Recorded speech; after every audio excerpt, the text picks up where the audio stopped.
Ndagira ngo nongere bifurize kugira umugoroba mwiza ku itariki ya 11 ukwezi kwa mbere 2026. Amakuru ni menshi cyane avugwa, ariko nagira ngo twitse cyane kuri amakuru avugwa kuri Perezida Vladimir Putin w'igihugu cy'Uburusiya. Iki ni igihugu gikomeye cyane kandi gikunze gutera ubwoba ibindi bihugu bitandukanye. Leta zunze ubumwe za Amerika zigerageza kugaba ibitero ku bindi bihugu, ariko ku witwa Vladimir Putin cyangwa se igihugu cy'Uburusiya bagenza gahoro.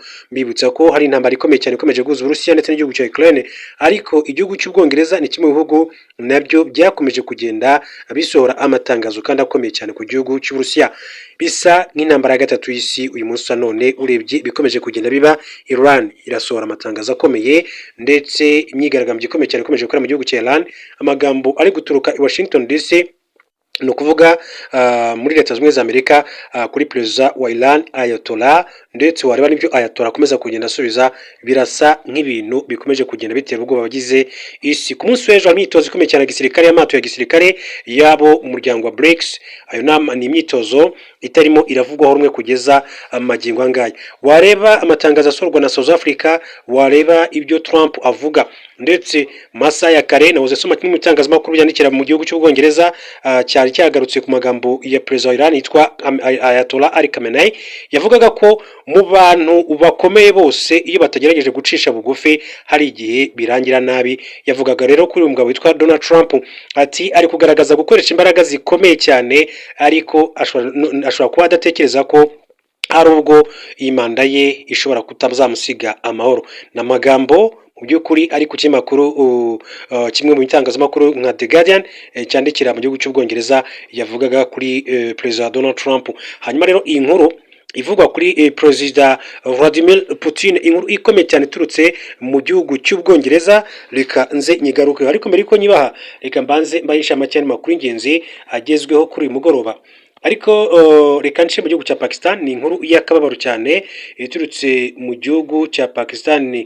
Iravuga yuko nyuma y'umunsi umwe bakoze ubukwe batwitswe na gaze, bose bahita bapfa. Polisi yo muri Pakistan yatangaje ko umugabo n'umugore bari bamaze umunsi umwe bakoze ubukwe bishwe na gaze yo gutekesha yaturikiye mu rugo rwabo ubwo bari basinziriye. Icupa ryarimo gaze rero ryaraturitse basinziriye. Uretse aba bageni, abandi bantu batandatu barimo abashyitsi n'abo mu muryango bahise bitaba Imana, nabo abandi barakomereka. Byabaye saa moya ku isaha yo muri Pakistan, ni nka saa 10 ku isaha yo mu Rwanda ku itariki ya 11 Mutarama 2026. ni ukuvuga uyu munsi bibera mu murwa mukuru wa Islamabad. Iyi mpanuka yahitanye kandi nyina w'umugabo wari wakoze ubukwe na nyina wabo. Ni impanuka ikomeye cyane yangirije inzu aba bageni barimo n'izindi eshatu z'abaturanyi babo. Abashinzwe ibikorwa by'ubutabazi bavuze ko iryo cupa ryaturitse kubera gaze yasohokaga abo mu rugo batabizi, yuzura mu cyumba cyose nyuma biraturika. Perezida wa Sena ya Pakistan yitwa Yusuf Raza Gilani yavuze ko ari isanganya rikomeye ryahinduye ibirori mu akababaro mu kanya akabaro gakomeye cyane mu gihe cy'akanya gato, ashingiye kuko ingo nyinshi cyane zo muri Pakistan zikoresha gaze. Umuyobozi yavuze ko inzego zibishinzwe zikwiriye kuzuza inshingano zazo mu gushyiraho amabwiriza y'ubwirinzi. Umuyobozi wa polisi wungirije witwa Saibzada Yusafa akaba yavuze ko akoresheje imbwa ati zatojwe n'ikoranabuhanga rigezweho mu gutabara umuntu wese wagwiriwe n'inzu, nk'uko amakuru yakomeje kugenda abishimangira. Hanyuma duce kuri iki gihugu cya Iran mbere gato yuko ninjira kuri ya nkuru ivuga kuri perezida Vladimir Putin. Babwire ko kuwa gatandatu The New York Times yatangaje ko perezida wa Leta Zunze Ubumwe za Amerika Donald Trump ari gutegura uburyo bwo kugaba ibitero bishya kuri Iran kubera uburyo ikomeje guhangana n'imyigaragambyo n'imvuru zatewe n'izamuka rikabije ry'ibiciro muri icyo gihugu. Iki kinyamakuru kivuga ko Trump aherutse guhabwa raporo ku bitekerezo bitandukanye byo kugaba ibitero, harimo no kugaba ibitero ku bikorwa bitari bya gisirikare muri Iran. Gusa nta faranga ntarafata umwanzuro wa nyuma. Bwana Trump yaramaze igihe kandi atanga umuburo kuri Iran, ndetse kwa gatandatu binyujije kuri Truth Social igitangazamakuru cye yagaragaje ko ashyigikiye abigaragambya. Ati Iran iri gushaka ubwigenge, ati mu buryo butigeze bubaho. Amerika yiteguye kandi gutanga ubufasha ubwo aribwo bwose. Amakuru avuga ko umunyamabanga wa leta wa Amerika ushinzwe ububanyi n'amahanga Marco Rubio ndetse na minisitiri wa Israel Benjamin Netanyahu baganiriye ku kwinjira kwa Amerika muri Iran mu gihe imyigaragambyo ikomeje. Perezida w'inteko ishinga amategeko muri Iran yitwa Mohamed Bahel Haribath yateguje ko igitero icyo ari cyo cyose Amerika yagaba kuri Iran kizatuma nayo yihorera kuri Israel ndetse ko no ku bigo bya gisirikare bya Amerika biri mu karere. Ati reka dusobanura ibintu neza, mu gihe Iran yaterwa ibice byigaruriwe ni ukuvuga Israel ndetse n'ibirindiro bya gisirikare bya Amerika n'amato yayo bizaba biri mu gipimo cyacu. Iyi myigaragambyo muri Iran kandi yatangiye tariki 28 Ukuboza 2025 nyuma y'uko ifaranga ry'igihugu kandi ritaye agaciro bikomeye bigatera izamuka rikabije ry'ibiciro n'ibiribwa ku masoko n'ibindi bicuruzwa by'ibanze. Imyigaragambyo kandi yatangiriye mu rwa mukuru Tehran ariko iza gukwira n'ahandi henshi, aho abigaragambye kandi barwanaga n'abapolisi ndetse bagatera ibigo bya leta. Ku wa kane tariki 8 Mutarama 2026 ubutegetsi bwa Iran bwahagaritse internet n'itumaho naho ryose mu gihugu mu rwego rwo kugenzura ibyo bikorwa by'ubugizi bwa nabi.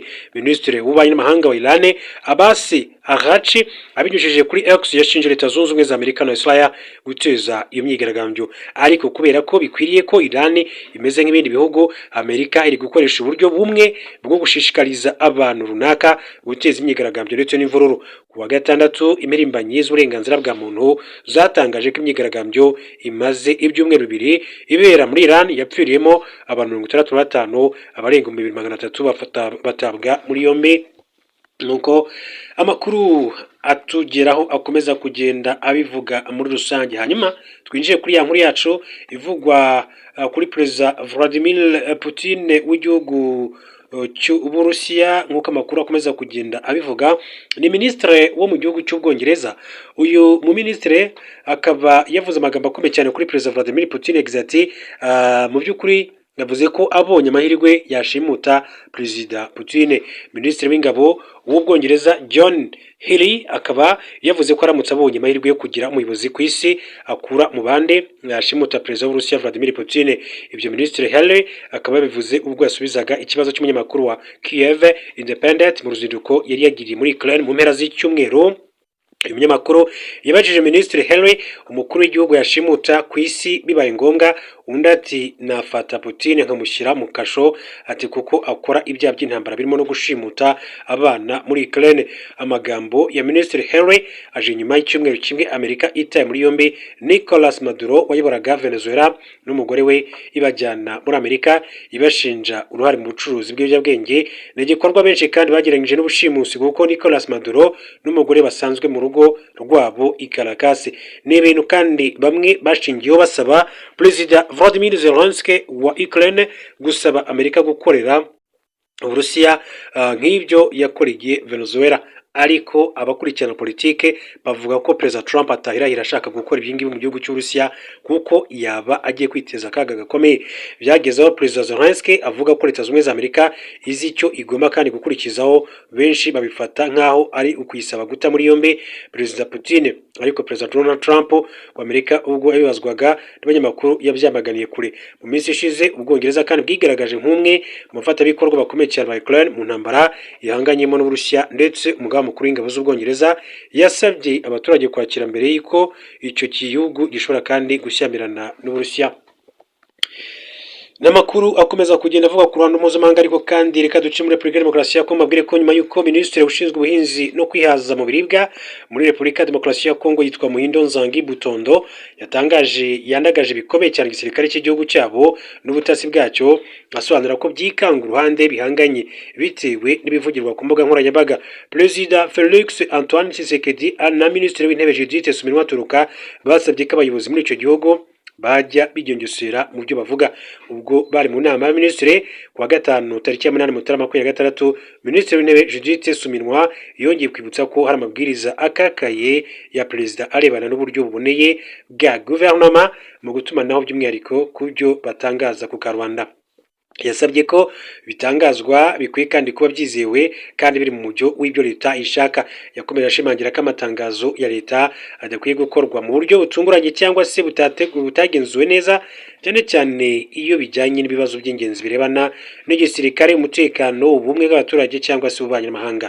Judith Suminwa Turuka yagaragaje ko kurenga kuri iryo tegeko bidashobora kandi kwihanganirwa. Yakomeje avuga ko amatangazo cyangwa se ibindi byo kuvuga ku ngingo z'ingenzi bigomba kubanza kuganirwa mu buryo bw'imikoranire isanzwe bikanagenzurwa na minisitiri cyangwa se minisiteri ishinzwe itangazamakuru mu bufatanye n'inzego zibishinzwe z'ibiro bya perezida n'ibya minisitiri w'intebe kugira ngo imyanzuro ya leta ibe ihamye kandi hirindwe ibibazo by'umutekano muke bishobora kubaho cyangwa se ibibazo by'imibanire n'ibindi bihugu. Yasabye ba minisitiri bose kwita ku ishyirwa mu bikorwa ry'iryo tegeko mu buryo bukomeye.